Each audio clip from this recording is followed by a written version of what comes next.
Thank you very much, dear Chair, and also dear colleagues. It is with great pleasure to present to you this year's report on Kosovo. First and foremost, I would like to underline the democratic progress and achievements of Kosovo. Last year's parliamentary and municipal elections, as well as the peaceful transition of power, have demonstrated that Kosovo has matured as a democracy, where the existing political pluralism, both in the national parliament but also at the local level, proves this.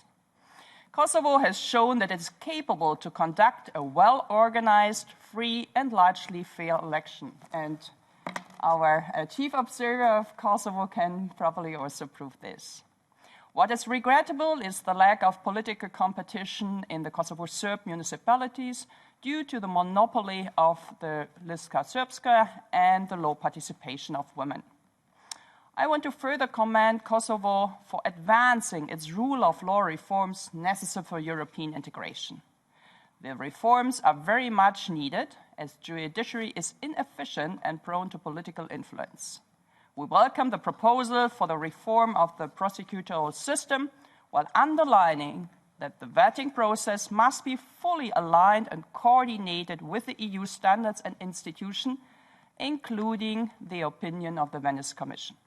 Also, I welcome Kosovo's full alignment with the EU sanctions on Russia. It is important to demonstrate, not only by words, but also in practice, that Kosovo belongs to Europe and respects European values and principles. Kosovo Assembly has adopted the resolution strongly condemning the Russian aggression, while the government has set up the program to welcome the journalists from Ukraine, and first ones have arrived this week to Pristina.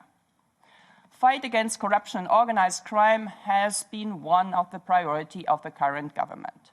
We welcome these efforts, as we saw many police actions aimed to tackle the corruption throughout Kosovo. Kosovo has significantly improved in the Corruption Perception Index, up for 17 places. However, we now need to see the judicial epilogue of this investigation, as it is important to demonstrate that corruption will be punished. However, Kosovo government is still not using the full potential of a very vibrant and constructive civil society. I therefore urge the government to establish a cooperative working environment with them, with the civil society, with the NGOs, and open up state institutions for a fruitful engagement that will benefit all citizens. The media landscape has been distorted last years due to the large-scale investment leading to increased private sector influence over the major media outlets. The attacks and defamatory language against journalists are unacceptable, where part of the responsibility lies, unfortunately, on the highest political officials in Pristina. Nevertheless, Kosovo is certainly standing out in the region of the Western Balkans when it comes to the media freedoms.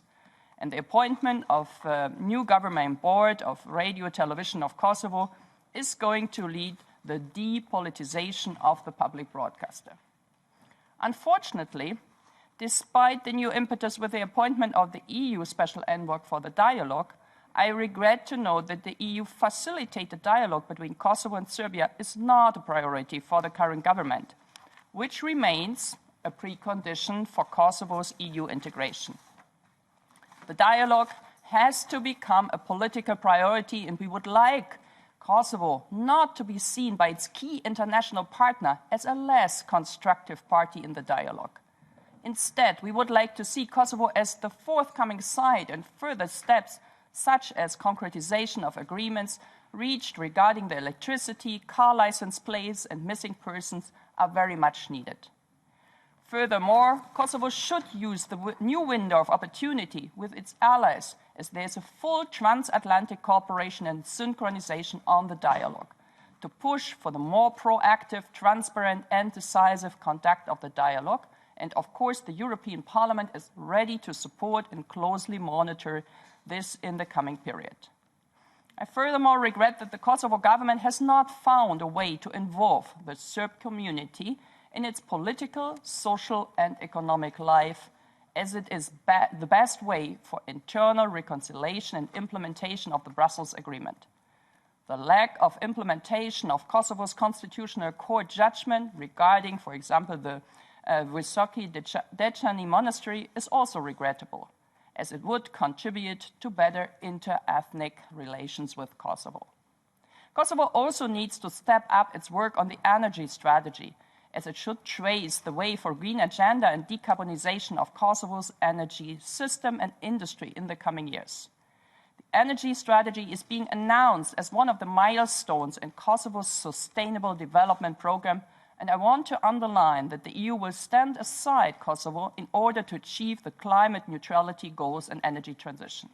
Finally, Kosovo had met all the necessary conditions to get freezer-free regime, as the chair has mentioned, with the EU, and I've repeatedly reiterated the need for immediate granting of visa liberalization, which is long overdue despite the fact that you met all the criteria. The citizens of Kosovo deserve to enjoy the freedom of movement as they are the only Europeans who are deprived of this right now. Thank you all for your attention and looking very much forward to your comments.